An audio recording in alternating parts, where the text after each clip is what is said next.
Okay, testing 1, 2, 3. Testing 1, 2, 3. If you're in the chat and can hear me, could you let me know and make sure I'm actually live here?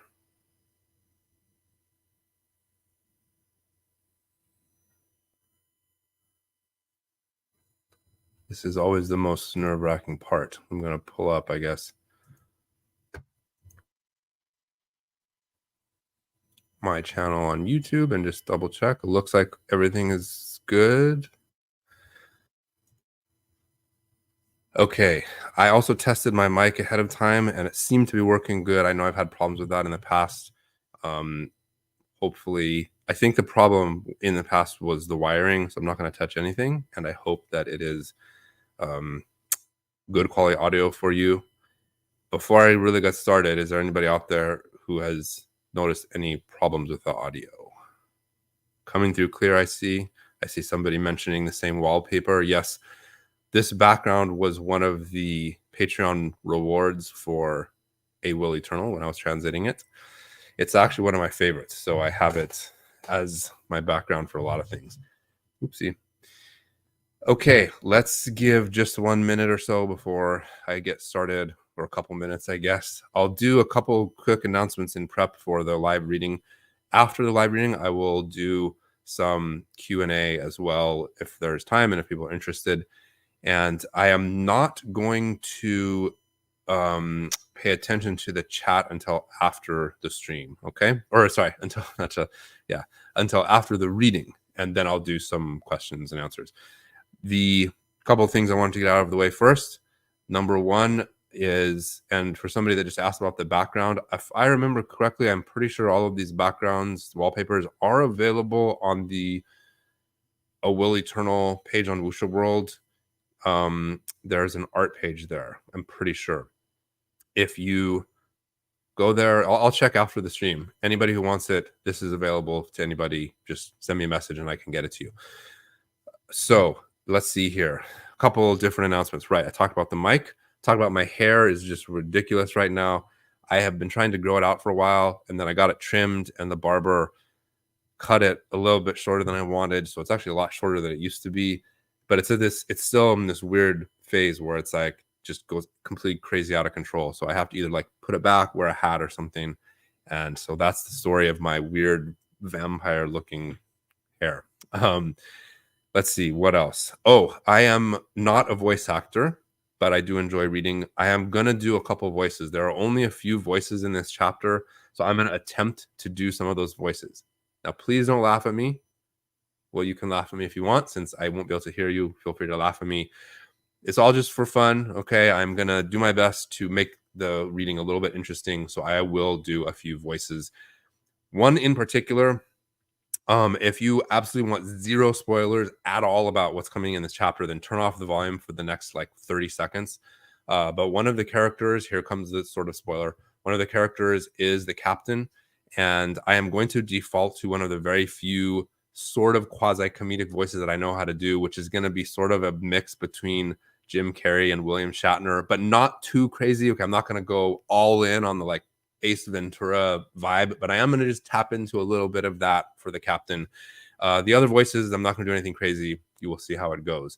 I also have prepared a little bit of art to go along with it. Now, this is AI art. I generated it on Midjourney, and I don't have the time or the resources to do anything more than that. I also don't have the time to really sit down and go through prompts and adjustments and everything to try to get the perfect image for and everything. So there are going to be a handful of images that go along with the reading that kind of relate to whatever it is I'm talking about at the moment.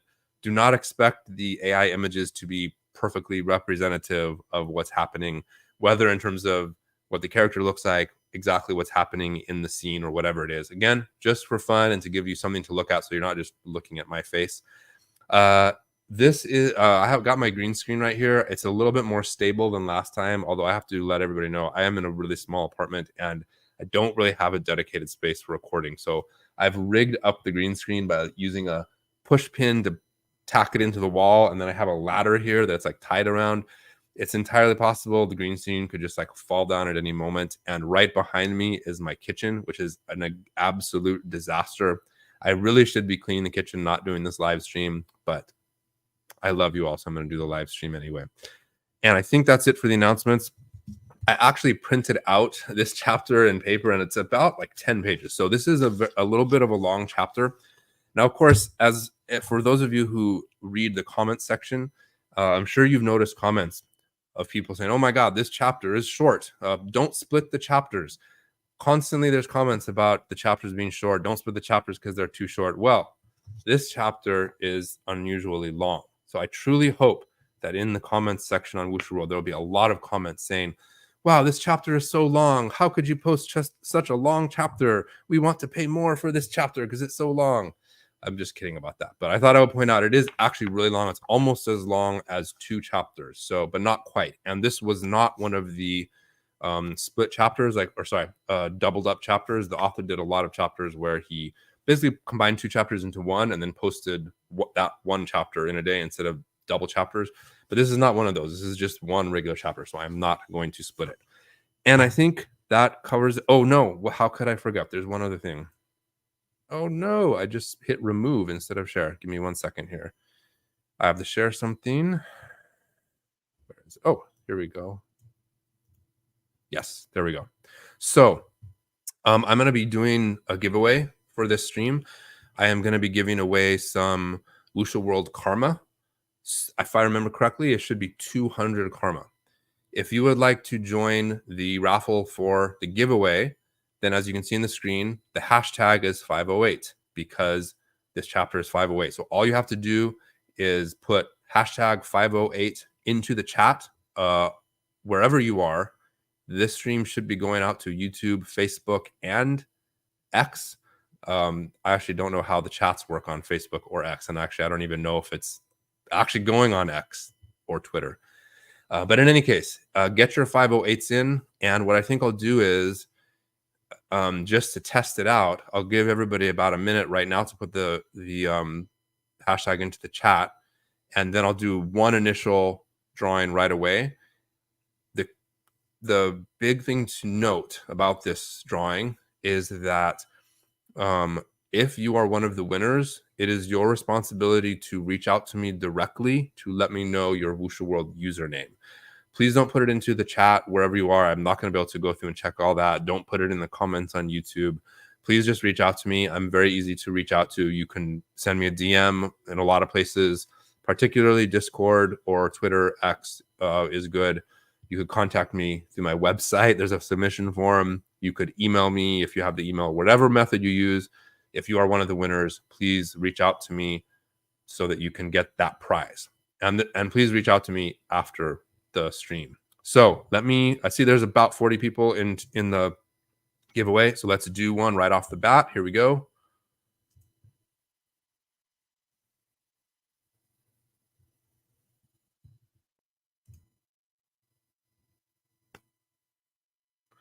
Razor Mobile. Is that how you pronounce it? Sorry if I mispronounced it.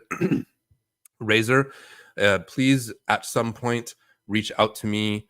DM somewhere. Let me know your Wushu World username. I will send that to Wushu World staff, and they will hook you up with that 200 karma points. And I will be doing more of those giveaways.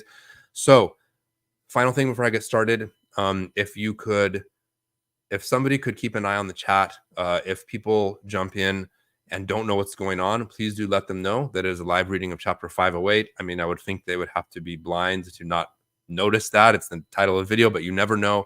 And this is the final warning before we get started. This is going to be a live reading of chapter 508 of Beyond the Timescape, which is currently in publication on Wushu World. If you have not read up to chapter 507, which is split into 2 parts, so make sure you've read 507, 1 and 2. If you have not read all that, this will contain spoilers. You will get spoiled. So if you are planning to read the novel but have not, please come back and watch this later. I'm going back and forth. I think I am going to leave the live stream as just a regular video so you can come back later to check it out. Last warning, if you do not want to be spoiled by anything before chapter 508 on Beyond the Timescape, then please leave the chat now if you really want to avoid those spoilers. And for everybody else in the chat, if somebody does jump in, go ahead and let them know that what's going on. I don't want anybody to get spoiled if they don't want to be spoiled. So with that, let's get started. And I'm going to do a very quick recap in case there's anybody out there who is watching but is not planning to read the novel, well, basically we are dealing with a wartime situation. The main character's name is Xu. He was just involved in a very brutal wartime situation, and one of the characters who recently passed away, and this is the final spoiler warning, we're getting into spoilers, the very valiant palace lord, Kong Liangxiu, died in battle, literally just like the last scene before this chapter. And just after he died, the seventh prince of the imperial forces showed up with this huge army. Curious timing, wouldn't you say? So with that said, I am going to jump into the reading, and we're going to be doing, and shoot, I didn't even, all right, I remember the chapter, I don't have to look it up. It is chapter 508, An Elegy to Sea Ceiling. Oh, right. So this is a little bit more obvious if you read the chapter on Wush World, but the opening part of this chapter, I've put all in italics because it is a little bit unusual. It is basically reads like a news report or government propaganda, something like that. So I am going to read this in the manner of a quasi, sort of like a World War II news report. That's what I'm going to be going for. Again, don't laugh at me, at least not to my face. But since none of you are here, I guess you can be welcome to laugh. But I am going to be reading it sort of in the style of a little bit of a propaganda news report. And with that, last thing I'm going to do is actually turn the light on. I realize that I am having a hard time seeing clearly. I'm going to turn the light on, and then I'll be back and start. It'll take 10 seconds.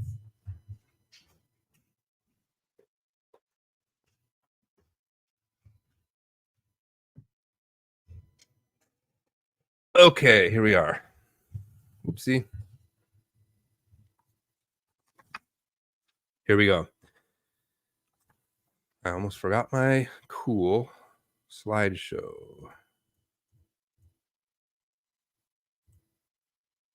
Okay, here we go. Chapter 508, An Elegy to Sea Ceiling. In the 4th month of the year 2932 of the Dark War calendar, the governor of Sea Ceiling County perished. In addition to that, Holy Tide forces invaded 3 prefectures, while the Nightshades mounted a large-scale offensive on the imperial capital. Sea Ceiling County was thrown into profound chaos and hovered on the brink of utter disaster. In the 6th month of the same year, Sea Ceiling County, after marshaling all the county forces and mounting a 2-month-long defense, failed to hold its northern front. Li Rongyu, the palace lord of the administration palace, died in battle. Zhang Henxin, the palace lord of the justice palace, also died. Yao Tianyan went missing. The allied army suffered untold casualties and was forced to retreat 100,000 kilometers.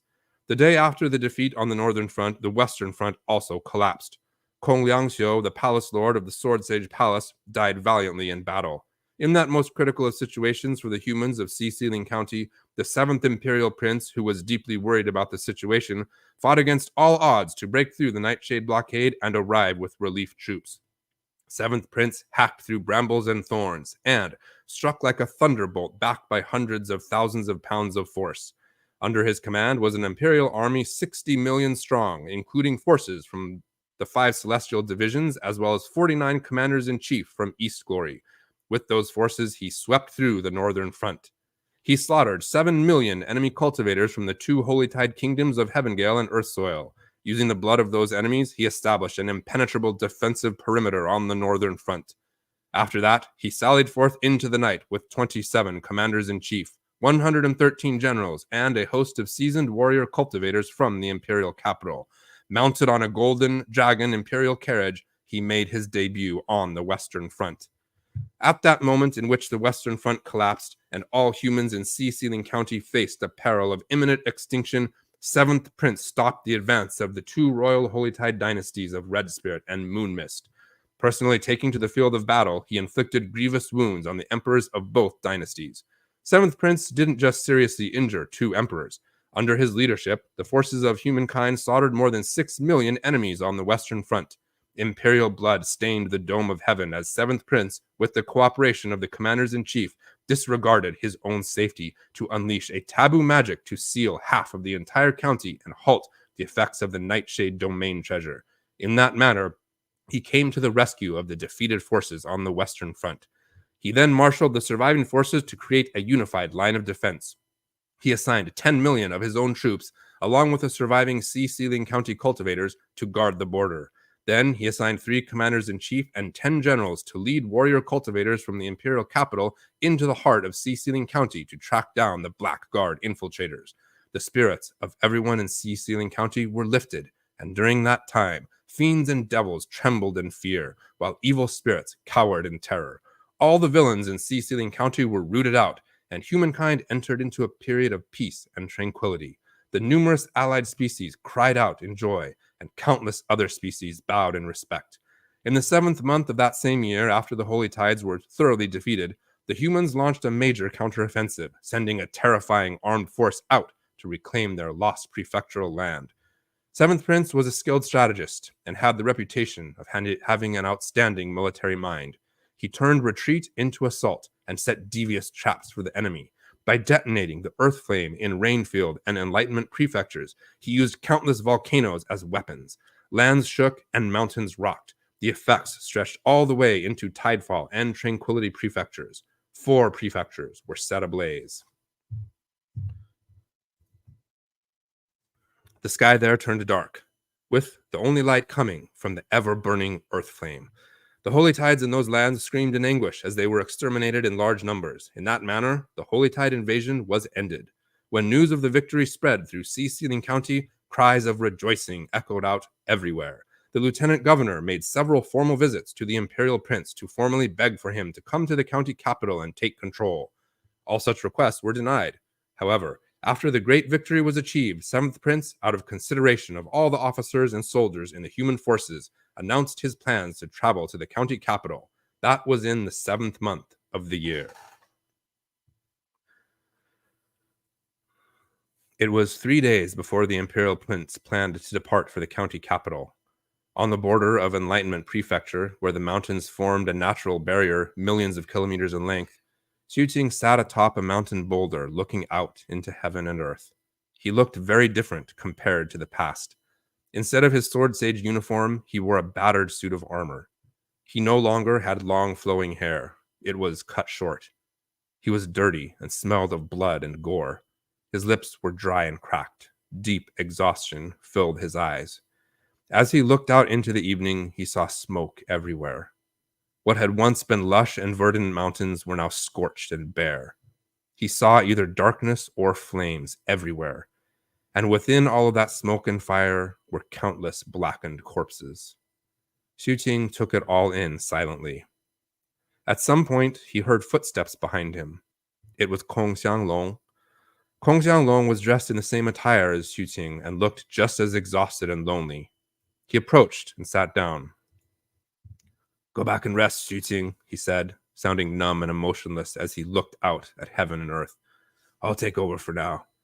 By the way, I saw your eldest brother on the way here. He wants you to hurry over and meet him. Earlier this morning, the deputy palace lord said that our main force will be returning to the county capital in 3 days. He mentioned wanting you to come along.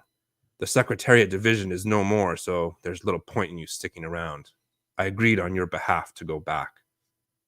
Xiuqing stood and looked at what was now the front line of defense. The forces here were made of Sea-Sealing County cultivators and imperial troops. Off in the distance was the main camp overseeing the second line of defense. A long moment passed, and then Xiuqing clasped Kong Xianglong's shoulder. Taking out a jug of alcohol, he placed it off to the side. It was the only jug he had left after standing watch at this spot all day and night. Kong Xianglong took the jug and drank deeply. As Xiuqing turned to leave, he spoke again. "Xiuqing, did you see that shadowy figure?" Xiuqing closed his eyes and nodded. Kong Xianglong was silent for a moment. "What do you think of the imperial prince?" "He's ruthless," Xiuqing replied in a hoarse voice. He thought back to the moment when the grand net of taboo treasures collapsed and the 4-clawed golden dragon appeared in the sky. And he thought about the figure who had been riding that dragon. "He detonated the Earth Flame in 2 provinces," Kong Xianglong said. "The old man, the palace lord was also planning to do that, which is why he was trying to evacuate those prefectures. But this imperial prince is so ruthless he didn't bother. All he cares about is victory and reputation. He doesn't care about life." Xiuqing didn't say anything. "Have you read the war reports, Xiuqing? All they talk about are the prince's glorious achievements. He injured 2 emperors. Oh, how amazing. But why didn't he come earlier? Even an incense stick's worth of time would have made a difference. Kong Xianglong chuckled bitterly and said nothing further. After taking another long drink from the jug, he waved his hand dismissively. Xu Qing stood there for a long moment, then walked away. A month had passed since the death of Palace Lord Kong. Now that 7th Prince had arrived, there was no point in having a Secretariat division. In fact, most people had forgotten about it. The sword sages Xu Qing had recruited into his old division had been assigned to other posts. Life went on. As the war dragged on, Xu Qing had personally come to know more about 7th Prince's personality and way of doing things. The prince seemed to care only about victory, regardless of the price to be paid. It was just as Kong Xianglong had said. To him, life didn't count for much. Most of the humans, non-humans, and mortals in Rainfield and Enlightenment prefectures never had a chance to evacuate. When the right strategic moment came, 7th Prince detonated the Earth Flame. A lot of holy tides had died during the last month, but a lot of humans had also died. It was the same with the forces who had originally been stationed on the Western Front. They usually served as the vanguard in battle. Not many had survived, and those who did were sent out into the larger Imperial army. Through the course of the war, each of them had been tempered into elite warriors, veterans of many battles. Xu Qing and Kong Xianglong were no exception. Eventually, the deputy palace lord and other county leaders managed to get the two of them exempted from the most deadly missions. As of now, they were members of the Grand Imperial Army, serving in the forces of the 17th Commander-in-Chief. Specifically, they were in the 4th Legion, led by the 3rd General. That legion was in charge of this stretch of the defensive perimeter. It was currently evening. The dark clouds and the smoke made everything look brown as Xu Qing walked silently along the mountain path. He went straight to the garrison, which had been set up in a nearby valley. There were hundreds of cultivators there. Some were from the old Western Front. There weren't a lot of people, but neither was the group small. Yet things were very quiet. Everyone had injuries of some sort. Some people sat tending their wounds. Others were meditating. Yet others sat there with blank looks on their faces. A short distance away was a pile of corpses that had not yet been burned. Xu Qing's arrival caught the attention of a few people who looked at him. Some were sword sages, some were sect disciples. He even saw some cultivators from the old Secretariat division. Off to the side, in front of one particular tent, was the captain. He was bedraggled and his armor was heavily damaged, but he seemed to be in good spirits. His body had long since grown back to normal. He squatted in front of the tent, gnawing on a black horn as if to test its toughness. In front of him was an army wok, heated by a flame stone. There was some meat inside, bubbling and popping. It smelled wonderful. Eldest brother, I'm back. Xu Qing walked past him into the tent. That tent was their joint residence. Although 7th Prince was a strict commander on the field of battle, he had eventually succumbed to the repeated requests by the Deputy Palace Lord and Sword Sage Court Grand Elder to allow Sword Sages to return to their various sects, all of which were dangerously low on cultivators. That said, he didn't allow all of them to return, only some. Sir Bloodsmelter, who had been seriously hurt, as well as some of the other 7 Blood-Eyes disciples, had been able to return. They were in the 4th wave of county locals to be able to return. As a sword sage, the captain hadn't been able to join them. He had previously been assigned to a different location, but had somehow manipulated matters to eventually be transferred to the same legion as Xu Qing. The captain turned to Xu Qing and grinned. You came back just when I calculated you would, little junior brother. Come on, let's eat. Laughing, he beckoned for Xu Qing to join him at the wok. Earlier this morning, I went over to the Imperial Garrison and found that they have some delicious food there. I just so happened to get some for me and you. Did you know they have holy tide battle beasts over there? He pointed at the wok. Want to have a try? Xu Qing glanced at the captain, inwardly marveling at how skilled he was at making friends. Ever since the Imperial army arrived, the captain had been visiting the Imperial garrisons on a daily basis. He had made a lot of friends and had also acquired a lot of information, and occasionally he brought back some very nutritious supplies. Xu Qing took a piece of meat and put it into his mouth. It tasted good. What was more, after swallowing, it sent warmth through his body, along with bits of spirit energy that benefited his cultivation base. Not bad, huh? The captain said, grinning again. Leaning back, he started eating his own piece of meat. I heard old Kong say that we're going back to the capital in 3 days. Feels like we haven't been there in forever. Once we're back, you and I need to start trading off some of those Dao fruits we got. I asked around and found out that those things are prized even in the capital. The captain glanced around, then lowered his voice and continued. According to the rumors I've heard, the war in the Imperial region is still ongoing. The Nightshades are attacking in full force, and other species are getting antsy. Sea-Sealing County is the only place where humans have come out victorious. I heard that the big victory here has caused some of the major species near the Imperial region to quell their thoughts of making a move. Instead, they're waiting to see what happens. Everybody in the world is talking about Seventh Prince and his big win. I also learned that the Emperor has 12 sons and 3 daughters, yet there's not even a hint of any succession struggle. The Emperor is in the prime of his life and he acts with strength and decisiveness. What's more, he's a grim and callous person. He doesn't care about family and is only interested in what benefits humankind as a whole. You can tell Seventh Prince is cut from the same stock. Apparently, he doesn't even plan to go back to the Imperial capital. Think about everything he's done since he got here. It all seems to be in preparation for making Sea-Sealing County his personal territory. The captain looked very thoughtful. It's all a huge game of Go. Who knows what move he'll play next? One thing's for certain. Sea-Sealing County has a new leader. And thus, little junior brother, don't be too attached to how things were in the past. There's only one certainty in this world, and that's death. Therefore, staying alive is the most important thing. It's like the meat in this wok. Although it takes a while for it to stew, if you give it enough time, it'll be very tender. There are no negative emotions that won't abate with time. If you have them, it just means that's not enough time has passed. Back before the patriarch left, he told me to work hard on my cultivation and not worry about girls. He said that there will still be plenty of girls around after I get my cultivation base to a very high level. I put a lot of thought into that, and I realized it makes sense. The same principle applies to Sea-Sealing County. If they don't want us, we'll leave.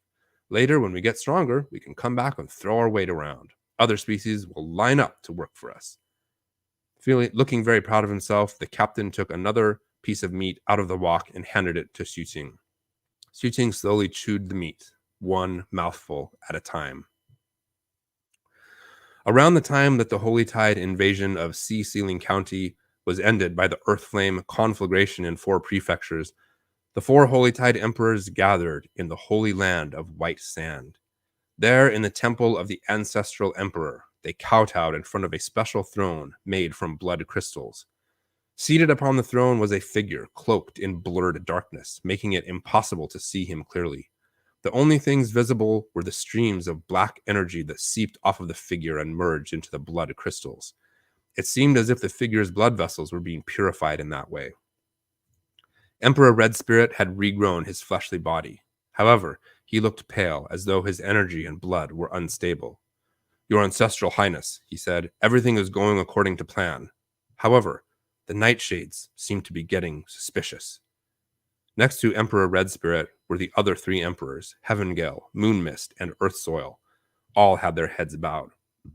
When they got no response to Red Spirit's explanation, Emperor Heavengale said, Your Ancestral Highness, we lost 30 million troops in this conflict.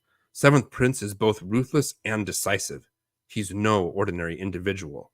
If the person we're cooperating with is deceiving us, or if 7th Prince breaks his promise, Heavengale, interrupted Emperor Moonmist. This has all been arranged by the Ancestral Emperor. All we have to do is get things done. Stop worrying so much. The other 2 emperors didn't reveal what they were thinking and just remained in place silently. A short time later, an ancient voice echoed out from the figure on the throne. There's no need for the 4 of you to probe for information. I know you're curious about what's going on. Some of you want independence. Some of you still think of yourselves as human. Some of you are concerned about my position, and some of you want a stronger leader. In the past, I might have ignored all of that, but this time I can tell you that whoever causes problems for our species will be killed immediately. I'll replace them with a new emperor. The 4 emperors bowed their heads low. Red Spirit. Emperor Red Spirit's expression turned even more serious. You made a big sacrifice and you'll be compensated. Though your Tao was severed, I can replenish your loss. Trembling, Emperor Red Spirit knocked his forehead onto the ground as he kowtowed. Regarding the suspicions of the Nightshades that you mentioned, it's because of something I told them. After all, the truth can only be kept hidden if another truth is revealed. When the 4 emperors heard that, various unusual expressions appeared on their faces. Heavengale. Emperor Heavengale took a deep breath. I'm aware of your misgivings. That said, the human seventh prince clearly wants to be some sort of hero. After all, it's plain for everyone to see that though he did kill 30 million of our Holy Tide soldiers, it came at the price of countless humans dying. Yet, who cares? Nobody. The humans want a hero, so they pay attention to the glorious accomplishments. As for what is right or wrong, other than the family members of the dead, who will pay attention? Few people know how many bones are buried in the shadows. He'll still go through with his plans to expand his territory and establish a millennium of glory. If he succeeds, who will take note of how many people died along the way? Who will dare to defy him? As the saying goes, a general's reputation is made out of 10,000 corpses. Considering he wants to be the hero of humanity, he definitely won't go back on his word before he reaches his goal, and he will send us that which we have requested. As for you four, you need to have the same attitude when it comes to the future of our species. It will be impossible to avoid making sacrifices. Now that the first step of the plan is complete, let's wait to see what move will be made by the mediator linking us to the seventh prince. Most importantly, we need to see if the method they suggested is effective. Your orders shall be followed, the four emperors said, sounding both excited and respectful. And that is the end of chapter 508. Some shocking developments. And we had our previous winner, Razor. If anybody is in the chat that has not yet added the hashtag 508 into the chat, let's see here, draw again. I don't know if this is going to automatically do it. Is it? It's automatically doing it. Here we go.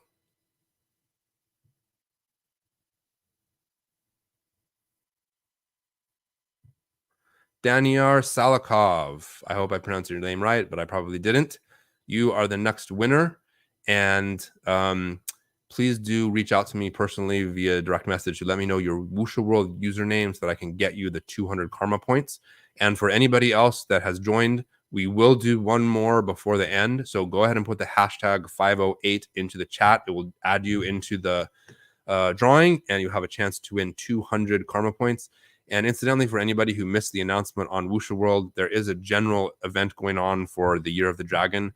If you are reading a novel, whether it's Beyond the Timescape or any novel, as far as I'm aware, it's any novel, leave a comment, make it a good comment, and the translators or other Wuxia World staff are going to be picking good comments to hand out red packets for the Lunar New Year, Spring Festival, Chinese New Year, and those packets will contain 200 karma points as well. So if you are, especially if you're unlocking the chapters daily and you're not a champion, it's a great opportunity to get a little bit of extra karma without having to do much.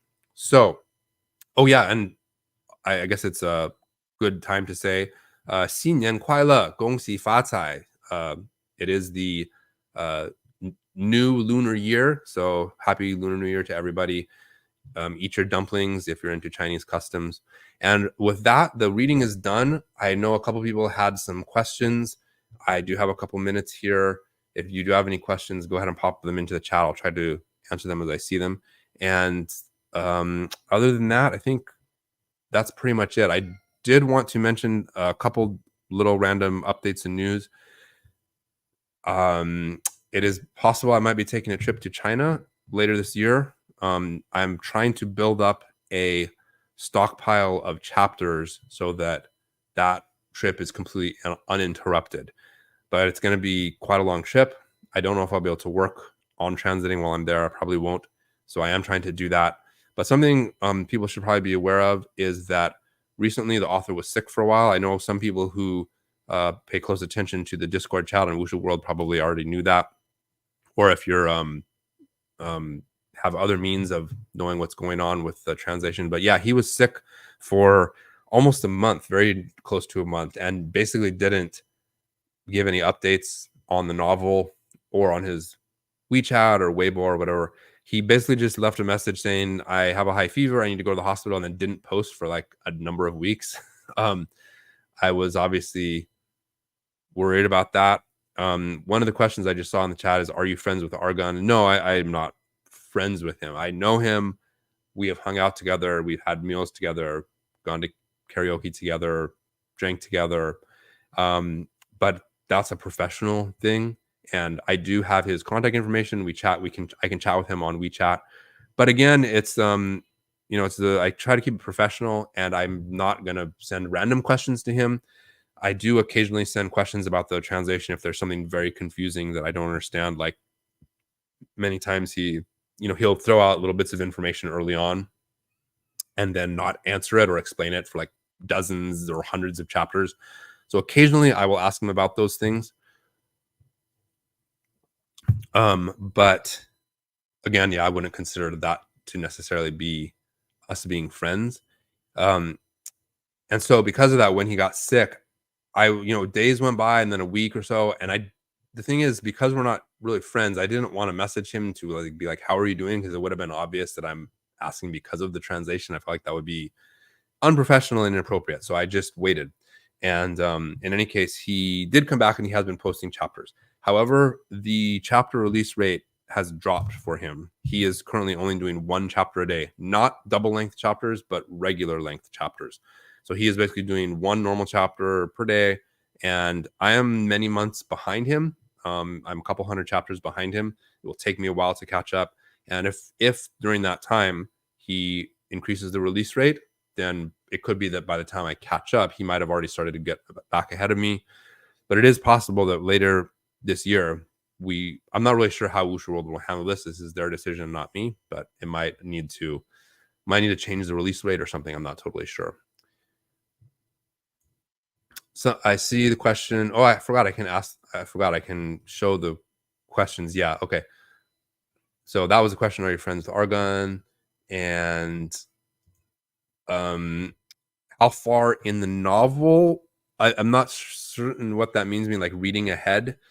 For a long time, I was reading ahead religiously. It's got to the point where I don't really need to do that anymore. I am far enough into the translation that I kind of get everything. And I do have the entire novel as one single document that I can search through.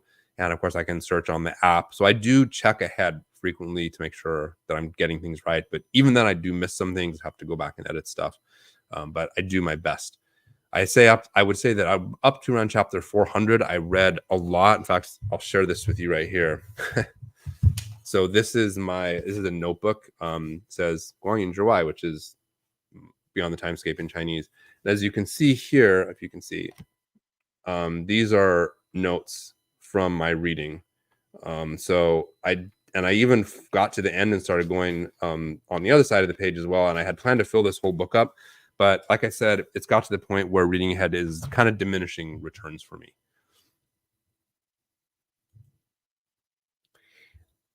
I am not Ren Wuxing's official spokesperson.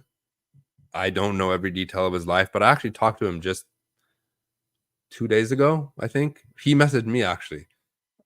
He messaged me, this is really random, but he messaged me a news story about San Diego because that's where I live. And he wanted to know if the news story was legit. It was about some sensational criminal thing. So we talked a little bit. And actually, not too long before that, I had messaged him with a question about visa and immigration stuff related to China. So I can't say for sure because it's not like I got into every aspect of his life, but as far as I know, he is doing well.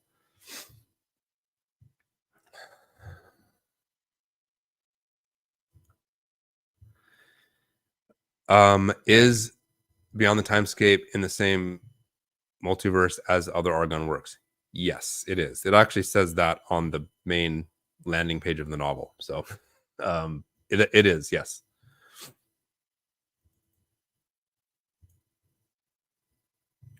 This comment here by Baldash was echoed in the comments on the novel in China. I think because I started checking daily because I wanted to see if there were updates, and I think by the time he returned on the Chidian app, they can also leave paragraph comments, which is one of the reasons why they wanted to do paragraph comments on Wushu World, by the way, in case you didn't know that. Anyway, on the last paragraph of the chapter of his note, actually, I should say, I think there were 999 comments just on the last sentence. So a lot of people were leaving comments. And from what I could tell, the majority of them were, well wishes and take your time to get better. Of course, there were people making comments that were not as nice, but the majority seemed to be that way. Well, I should say many of them. I didn't like exactly check all and calculate.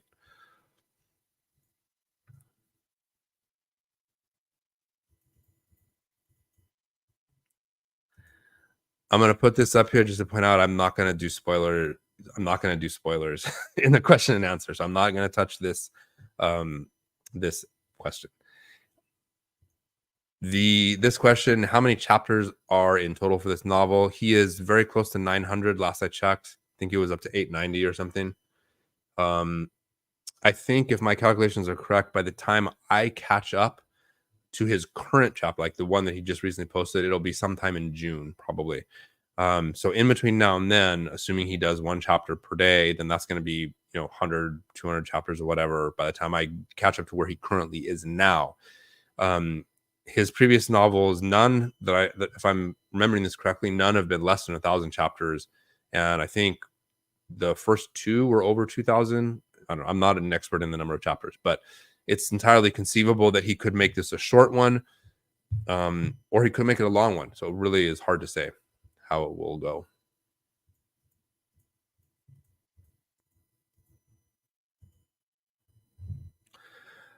This is obviously a complicated question, and there's a lot of similarities and a lot of differences between this novel and his other novels. There are many things which are very reminiscent, things that jump out to me as being very similar to the other novels, which I think is probably intentional, but it's hard to say because I am nowhere near as prolific of a writer as Argon, but I have done my fair share of writing, and I find myself subconsciously doing that as well, slipping into old ideas just because there's a muscle memory, so to speak, of them. So there are some similarities, differences. One thing he's done a really good job with the cast of side characters. He's intentionally done that, and he has some characters who keep pace with the main character. So one comment. Now, again, at this point, I know many of you have probably read a lot more cultivation ciencia novels than I have. And I see this comment a lot, people saying it's refreshing to see side characters who keep pace with the MC and are actually his friend and go along with him and don't just disappear after an arc. And that's definitely the case here. I will be doing another of the drawings. I've been going for about 40 minutes now. I told Madam Deathblade I would go for no more than an hour. So I'll try to close it out in at least the next 10 or 15 minutes. But I am going to do one more of the drawing before we leave. So anybody who hasn't, make sure to put hashtag 508 into the chat. Dragunity asks, when certain translations befuddle you, do you ask Madam Deathblade for help? Yes, I ask her for help all the time. I've been studying Mandarin for, almost 20 years at this point, and I've translated millions of characters, but it is almost on a daily basis that I run into things that I don't understand. Not that I have to ask her about. Usually on the day-to-day basis, things that I run into, most of the time I can figure them out myself. But I would say almost every day, and if not every day, then every week, absolutely, I ask her for help. So without her, I would maybe be able to do it, but it would take a lot longer. It wouldn't be as good. And that's especially in the case of wordplay, cultural references, pop culture references. There's a lot of things that go over my head if I don't take a lot of time to research them or ask her.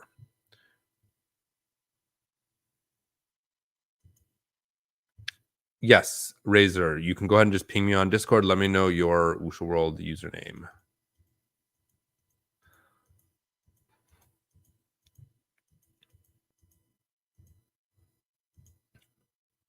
I'm glad you like the paragraph comments feature. I also do like it. I know there's some people who don't like it. If you don't like it, you can easily turn it off. Just go to the bottom of the navigation bar. There's a P button for paragraph. Hit it. Those paragraph comments will go off and it's gone. Otherwise, yeah, I do like the paragraph comments.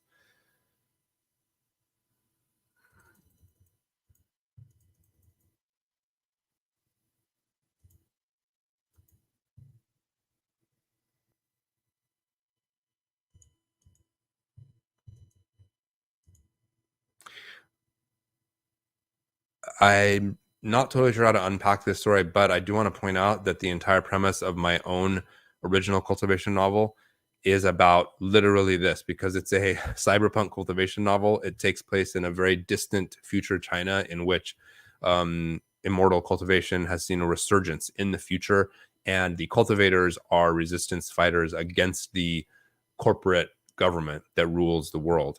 So there's a link to that novel in the description, or you can go to my website, jeremybai.com. It's called Heirs of Sun and Storm, is a series. And actually, the third book was recently on an exclusive deal with Yonder, the reading app, but it's since come off that, I'm pretty sure, and it is going to be receiving the normal wide release with paperback and ebook on Amazon. So for anybody who's been waiting for that, it'll be coming out soon. Make sure you're on my email list or follow me on X or wherever it is. I will obviously post an update when it comes time. And I also have another novel coming out, a brand new novel that I did publish briefly on Royal Road as a serialized novel. That was like almost a year ago at this point. It's gone through editing. It's been proofread. Cover art is being generated, and it should be coming out presumably sometime later this year.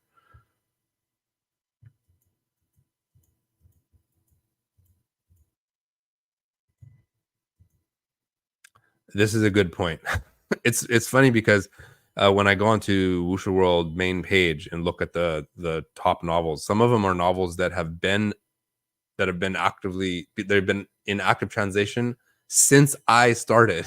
So yes, I'm looking at you, MGA and ATG, and there's others that have just thousands of chapters.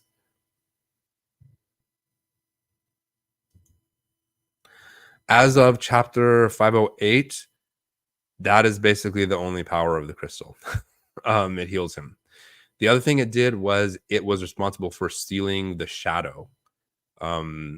Whatever that shadow is, the crystal was basically the one that was responsible for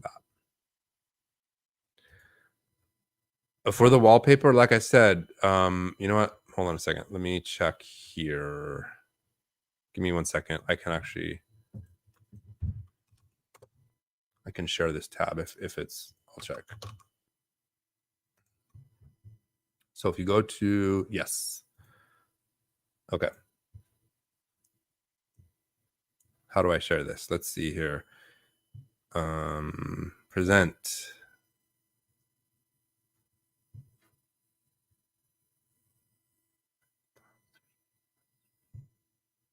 Well, in any case, sorry, I don't want to waste all your time. Basically, go to a Will Eternal on Musha World, and then go to the table of contents, and then there's art gallery for a Will Eternal. All of the art is there. The author's art that he generated and all of the wallpapers I generated. If you go there and it's too small, just ping me on somewhere, and I will make sure to get it to you. What time is it? Got a couple more minutes here.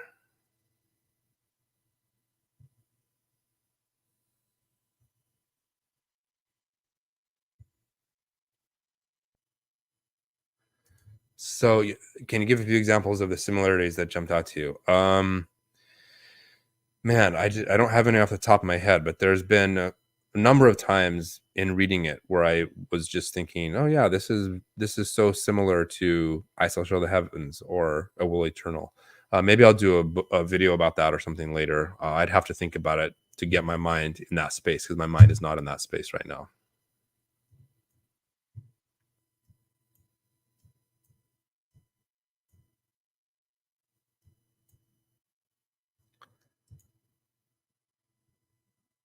What is my favorite novel on Wuxia World? This novel is my favorite novel because it's the only novel I'm reading.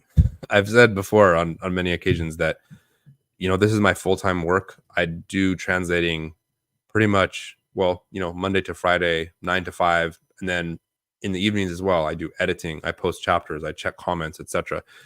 By the time I have free time, I don't want to spend the free time reading the exact same kind of stuff that I'm translating. So I generally don't read much on Wuxia World. I did check out Et Valaire's new translation. I read, I don't know, 20, 30 chapters until I started falling behind with regular stuff. And there have been a few other things I've read here and there, but right now I just don't have the time and energy. Maybe later on when I'm retired or something, I might think about it.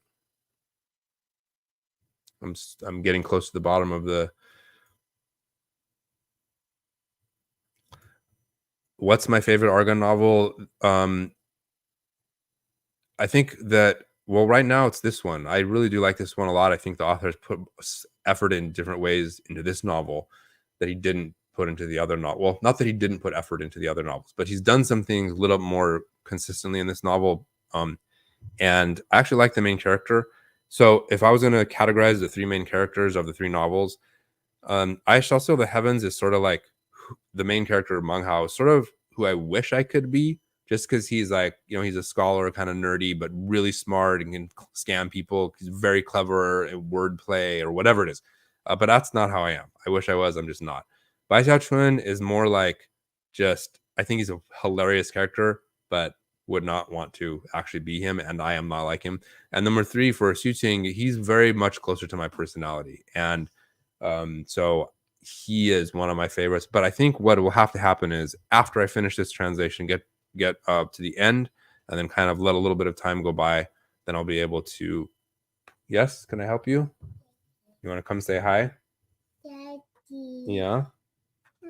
Daddy. Okay. I'm not sure how many of you have met Princess Deathblade, but this is her. Can you say hi to everybody? These are all the people that are watching the video. Hi. Oh. How old are you? 3. Cool. What's your favorite TV show? You have one? How about this? Who's your favorite character on My Hero Academia? Froppy. Froppy is your favorite character? Yeah, she has a Froppy t-shirt. That's her favorite character. Okay, gotta go to mommy. I'm gonna be done in like 1 minute. Madam Deathblade is giving me the glare from off to the side. Okay, bye. Okay, I got about 2 more minutes here. Let me see if I can get any more questions. Hey. Okay, I am. Oh my goodness, there's so many more chats. Okay, everyone's saying hi to you. Okay. Daddy. Yes. You want to say hi too? Yeah, let Carter say hi. Battle Boy is here to say hi as well. Move out of the way. Hey. And who's your favorite character in My Hero Academia? Her. How about favorite pro hero? That's a hard one. Yeah. How about favorite villain? Oh, Stain. Stain, the hero killer. Yeah. Cool. Okay, go. I gotta get up. I know my favorite pro hero. Okay, who's your favorite pro hero? Hawks. Hawks. Okay, me too. Okay, everybody. Sorry, I do have to go. I'm gonna do one more of the giveaway. This is the last chance for anybody who hasn't put their hashtag in there. We're gonna draw one more time. This is the last one.